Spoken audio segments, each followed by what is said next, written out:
I always believe that who we really are shows in the moments no one else pays attention to, in the pauses, in the quiet choices.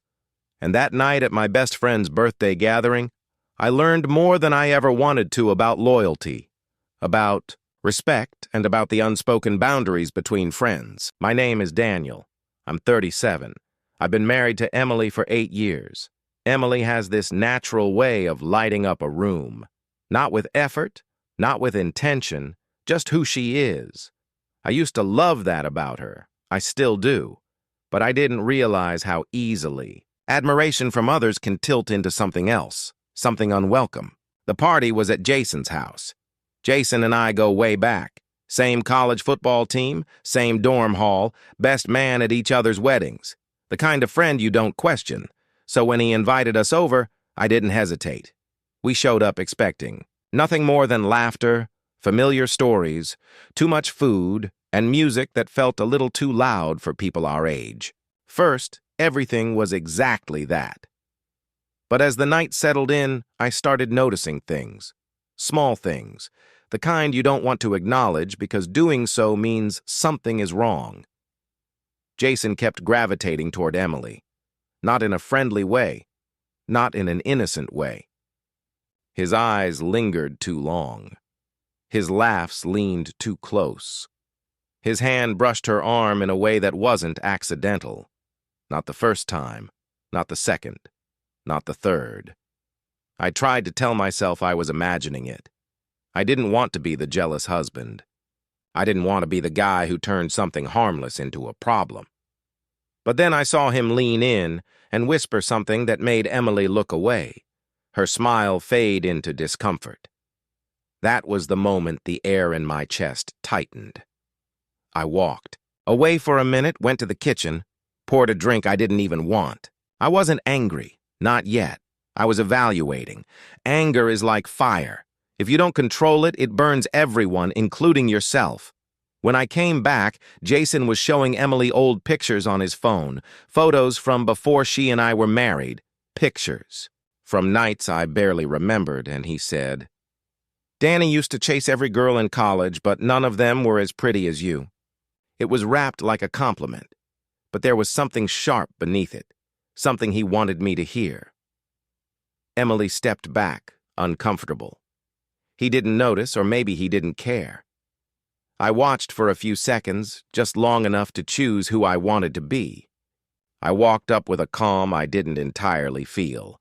He greeted me with that loud, friendly grin he always used when he wasn't thinking about consequences. I smiled back, not to match him, but to disarm him.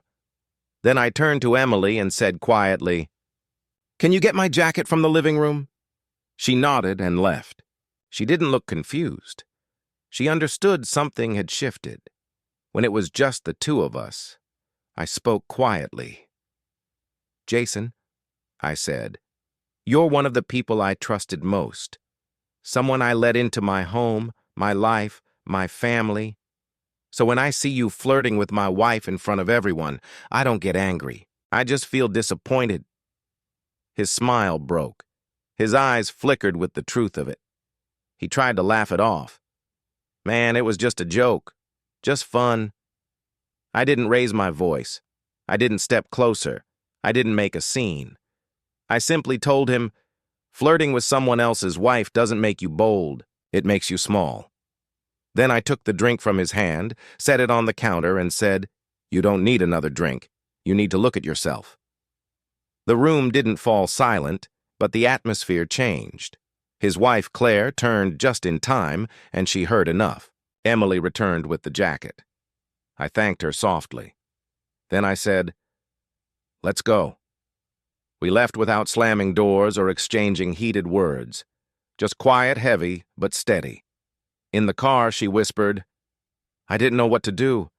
I didn't want to make it worse." I told her, "You didn't have to. I saw everything." She looked at me then, not with fear, not with guilt, but with relief, because I chose respect over rage. The next morning, Jason texted, "I'm sorry I crossed the line." I didn't respond. Not out of spite, but because some apologies are acknowledgments, not conversations. A week later, Claire called Emily. That night turned into a reckoning in their marriage, something they needed but had avoided for years. We didn't become enemies. We simply became distant. Life did the separating on its own. Emily and I, though, we grew closer. We talked honestly. We set quiet, firm boundaries.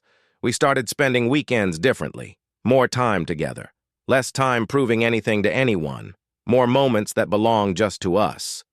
Looking back, I realize I could have exploded that night. I could have yelled, confronted, humiliated him, but I didn't. Because sometimes strength isn't in the volume of your voice.